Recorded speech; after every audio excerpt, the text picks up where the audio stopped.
Well, hello then, I do hope you're all well. Firstly, I need to humbly apologise for my absolute clusterfuck the other day in the 9 reasons why our bodgers should worry about 2022. Yes, one sharp-eyed viewer noticed I made a complete mess of it by leaving out number 4. I humbly apologise because as a top-class political analyst...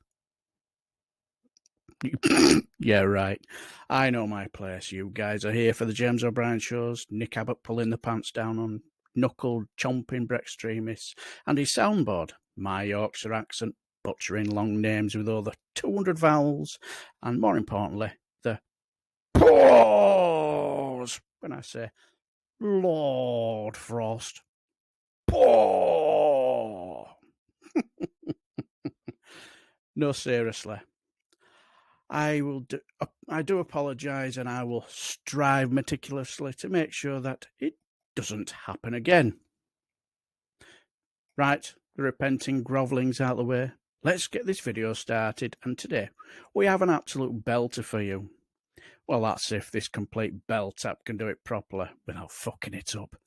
But we do have an absolute belter to welcome in the weekend, and it's about a man whose principles and moral fibre and intelligence are so low, he makes Nadine Dorries look like a leading light for good and a political powerhouse in government. Yes, I'm talking about that man who changed political beliefs for monetary gain and notoriety. Yes, the country's top-class crafty wanker, our very own Darren Grimes. Why is our crafty wank in the limelight? Well, we all remember when the statue of slaver Edward Colston went for a swim around the time of the murder of George Floyd, don't we? Well, the other day, those who placed the trunks on, goggles and armbands on to help him to be a bottom feeder were found not guilty in a court that was pushed for by the most evil being known to man, our Home Secretary, Pretty Awful Patel. Now, I could go on about the reason why, but if I did, I know you guys would lose the will to live and then shoot off to watch the excellent Max and Phil's videos and move on. But anyway, they were found not guilty, and most rational people were either related, or pleasantly surprised, or even not sure if this sets a good example to young children. But most rational people looked on, moved on to more important pressing matters like how badly this extreme Brexit Tory government is destroying our rights to protest and destroying our wonderful NHS and our waterways, but not our crafty wank. Our incredibly butter GBB's shock jacker decided to clunk his knuckles all over Twitter and spout his utter drivel. Our crafty wank clunked. I cannot believe this news about those who toppled the statue of Edward Colston being found not guilty of criminal damage. Are we really now a country that says you can destroy public property as long as you're doing it for a purportedly noble political cause? Now, if you're ignorant of the past of Edward Colston, and you have aspirations of being a political journalist, you would upgrade your ignorance with the information needed to understand why this situation happened. Now, if he did, then our crafty wank is either thick as 2 short planks as to why they gave a guy statue that celebrates a man who treated his horse better than those who he had profited from being manacled and shipped over here an early bath, or he just didn't care really because it's good for notoriety and clicks. I suppose he knows his base are about as intelligent as a brick, and knew it would get them frothing at the mouth. But he could easily be ignorant, and he's just looking for enlightenment. Bullshit! He's basically getting his base frothing at the mouth. We know it, and so does our crafty wank. Well, he then decided to crank it up a notch by clunking out another tweet with an added video of him blubbering so much about it, I wasn't sure whether to give him a tissue or a big sloppy kiss to make him feel better, where he blubbered on about communisms and Karl Marx's grave by clunking. I feel offended by the Marxist ideology of spite, envy, and class warfare used to justify genocide in the name of achieving communism. Do I now have the right, after the precedent this court case sets, to attack the statue of Karl Marx in London? So when he realised that his two previous tweets didn't get the desired result of relevance, as for a while nobody has taken any interest in the utter nonsense he spouts, our crafty wank went all in and decided to go for the coup de grace, and he finished off with this one. How about it, lads? Are you in? Hashtag topple Marx. Hashtag legal now.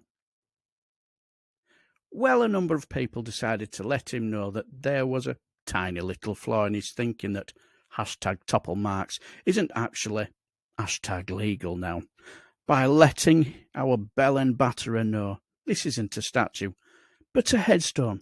Yes, our crafty wank was inciting his knuckle-dragging fanbase to go and desecrate the grave of Karl Marx because of, communisms.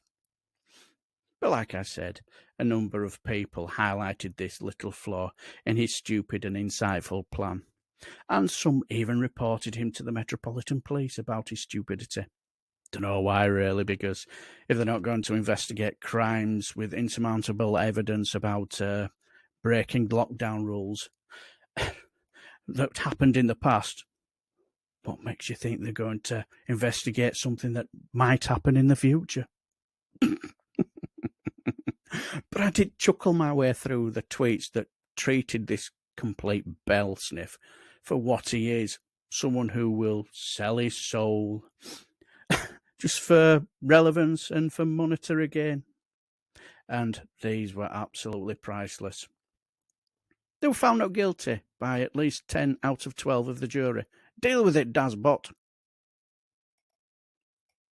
You couldn't pull the skin off a rice pudding. But clearly, one couldn't resist the obvious reply with, no, but there's another skin he likes pulling. Another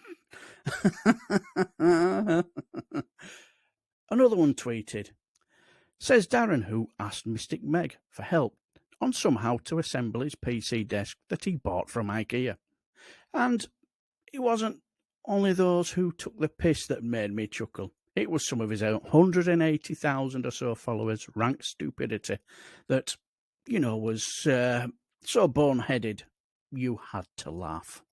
Well, a law lecturer who will probably know more about this subject than me, you, and Crafty Wank tweeted, there's a reason for our jury system and decisions like this. It's called jury equity. It's about independence and participation of the system. It's been this way since Bushell's case since 1670. Get educated before you pontificate, Darren Grimes. Now, did being someone who knows of what he speaks butter any parsnips with some of his non-law lecturing base? No, of course not. One stupid Crafty Wank's fan replied with, so anything goes if the jury says so. Murder is legal if the jury decides the victim deserved it. Wow, Crafty Wank. This is one of your fans. This is the kind of calibre you attract. We should petition the Attorney General for a retrial. It's so wrong and will encourage others. Then one sharp-minded individual replied, well, can we get a retrial on the 2016 referendum? No? Okay. But the piss take carried on, and they were so funny. I can't believe GBB News has employed an ex-uni fashion design dropout as some sort of expert on anything. And one quick-witted replied with, I didn't know he was into fashion design. Is that why people call him crafty?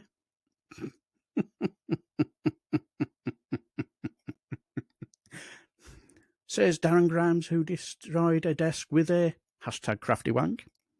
Darren, have your Calpol and go to bed. Priceless. But these are two of my absolute favourites, because one just basically treats old Crafty Wank with the contempt he deserves, while the other was just funny and straight to the point. Ooh, Who's an edgy boy? Yes, who's an edgy boy? Yes, you are. Ooh, what a hot take. Your statements are so controversial. Ooh, who's an edgy boy? But I will finish with this one as it simply highlights the absolute blubbering he did. Crafty wank. If you had left it at the first tweet, you could have had an opportunity to have an interesting, mature debate about maybe what was right has been overruled by what is the law. But that's not what you're about, is it, Crafty wank? If you spent as much time holding this extreme Brexit Tory government to account for riding roughshod over human rights, workers' rights, and environmental rights, voting against properly funding public services, and basically giving our nurses a national pay cut, as you do with your boring, pointless, and pathetic culture war nonsense, I would be right by your side fighting for what's right. But it's all about what's best for the Crafty wank brand, isn't it, for you? That's why I'm taking the rise. You absolute cretin, Darren. But anyway, I shall leave the video here, and I do hope I did make you chuckle, guys, and I do hope you all have a fantastic weekend, and until the next time, I shall bid you farewell and take care.